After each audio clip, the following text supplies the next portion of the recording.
Hey everybody. It's a very interesting thing. I had a conversation with about money amplifying somebody to be what they really are. And it's funny, I donated about $600 to friends, different friends from different cities and local. And that was my heart amplified to what I've been wanting to do to help humanity in some way, shape, or form. And it was just an interesting conversation because it was like he was speaking my mind, and I realized that he loved Asian culture after the fact, and that's why I got along with him. But I didn't think about these things at the time. And the reason why I share that part is because I correlate different frequencies and energies and why people get along. It's like me having this orange shirt. If I had my head bald, if this orange shirt was a robe, people would see me as a monk. It's like, but I'm not. I'm just a normal guy.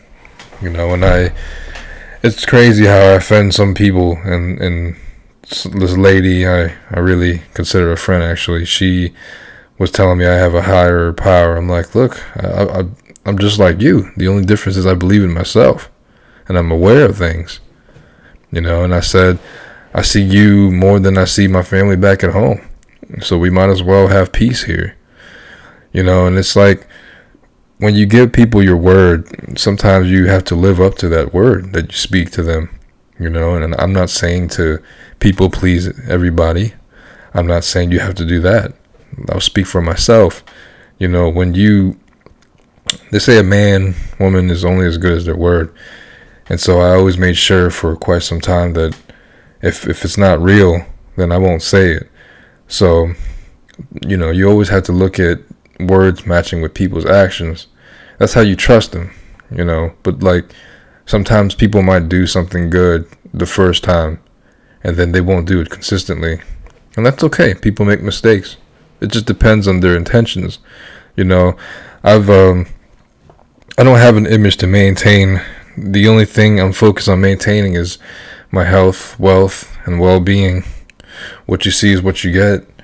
I've gotten to the point where I just really want to be free to be me. The spirit flows through my body vessel. And I'm going to offend some people, but there's going to be some people that will want to get to understand me. I imagine a situation where if I had 11 kids, it takes a lot of energy to understand one person. You listen to them talk, and a lot of people listen but don't understand. Or some people act like they're listening, but they don't, they hear words, but they don't understand what that word means. It's like when I was a child. I've third, fourth, or fifth grade, I gave money away, and and this one girl, she said, "You're very generous." I didn't know what that word meant at the time, but as a 90s baby, I cracked open up a dictionary, and the word generous just meant very giving, selfless, etc. And so the definition for that term, somebody gave it meaning. Somebody wrote that down. Somebody created a language, and language is universal. You don't have to be a certain skin color to learn it, but energy is a universal language, and I want to help people out with my understanding of it, and still learning every day. It's like it speaks for itself. You feel things. Like I was affected by a friend at work who was just like not in the best of moods. My head was hurting, etc. These are things we have to look into sometimes. They're not just things we feel. The thing about it is it's feelings that didn't belong to me. I rarely ever get headaches at all. So imagine like people not being aware of their surroundings and who they give their time and energy to. Because, attention goes to where energy flows. And if you understand that basis of life, you should be careful of what you give it to and who you give it to. But to have 11 kids, it's really hard to understand. You're trying to understand yourself, your wants and needs, and then you have 11 people to take care of. You know, with great power comes great responsibility. And I have a brother who lost a 15-year-old son to a heart attack. And it's like he's by himself. Things happen. I remember watching this special. It was about the power of the heart, and it was during the Hotel Rwanda times. In Africa, back in 1994. She was trapped with about 7 other women in a bathroom. They were having a war. They had to hide in a pastor's bathroom. They thought they were going to stay there for a couple days, maybe 4 days, leading them to like months. But she kept following her heart, and she managed to, and her friends managed to escape being killed. But when she got out, she realized that her family was killed by a school teacher, and she decided to forgive that person. And the dude in the jail cell was just saying, that's preposterous, how could you just forgive him like that?